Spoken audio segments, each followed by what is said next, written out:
Welcome to Baz Travels. After driving 14,826 kilometers through 24 states and Washington, D.C., I've seen rocket launches to the Grand Canyon and Hoover Dam. I've explored Route 66, ghost towns, deserts, snow, and beaches on both coasts. From Vegas casinos to Alcatraz, the White House to Hollywood. Join me for a journey of the ordinary and the extraordinary. Loading destination. Simulation starting in 3, 2, 1.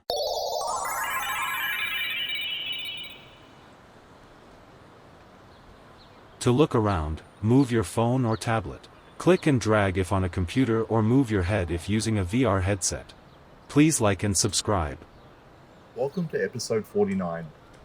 We're continuing our look around San Francisco. Today we're beginning at the R-Evolution sculpture at the end of Market Street, and then head into the historic Ferry building for a full walkthrough. At the foot of Market Street, overlooking the Embarcadero, stands the towering sculpture known as R-Evolution, created by artist Marco Cochran. It was originally displayed at Burning Man before being brought here in 2017. The sculpture is part of Cochran's Bliss Project series, designed to represent feminine strength and freedom.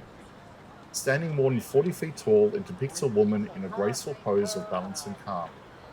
Against the backdrop of downtown skyscrapers and the bay beyond, the figure has become one of the most striking pieces of contemporary public art in the city. From here, we turn towards the Ferry building, the grand Beaux Arts landmark that has stood at the base of Market Street since 1898. Designed by architect A. Page Brown, the building was intended to serve as San Francisco's primary transportation hub, welcoming ferry passengers from across the Bay Area. Its clock tower, modeled after the Giralda Bell Tower in Seville, Spain, quickly became one of the city's most recognizable symbols.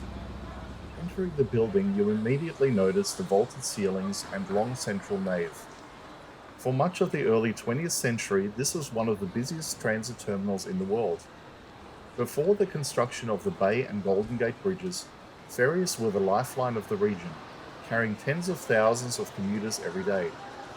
At its peak in the 1930s, more than 50,000 passengers passed through the Ferry building daily. As I walk down the length of the hall, today the space has been transformed into a bustling marketplace. Following an extensive restoration in the early 2000s, the Ferry building reopened with a focus on artisanal food and local products. Dozens of vendors line the hall. Bakeries, coffee roasters, cheese shops and wine merchants, all celebrating Northern California's agricultural richness. Despite these modern uses, the building retains many of its historic details.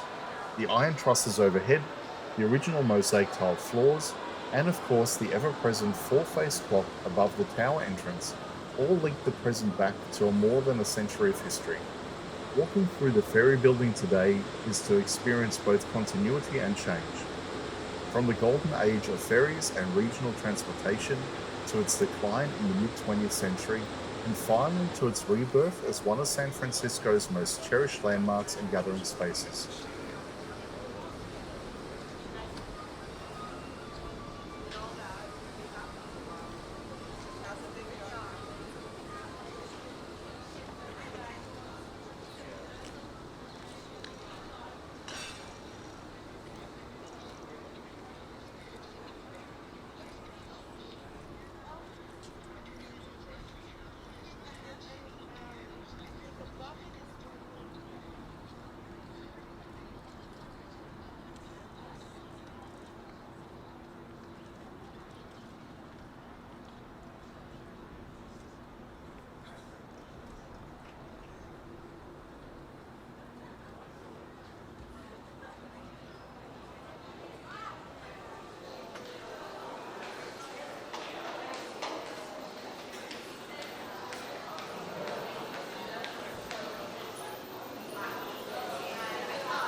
miles or what?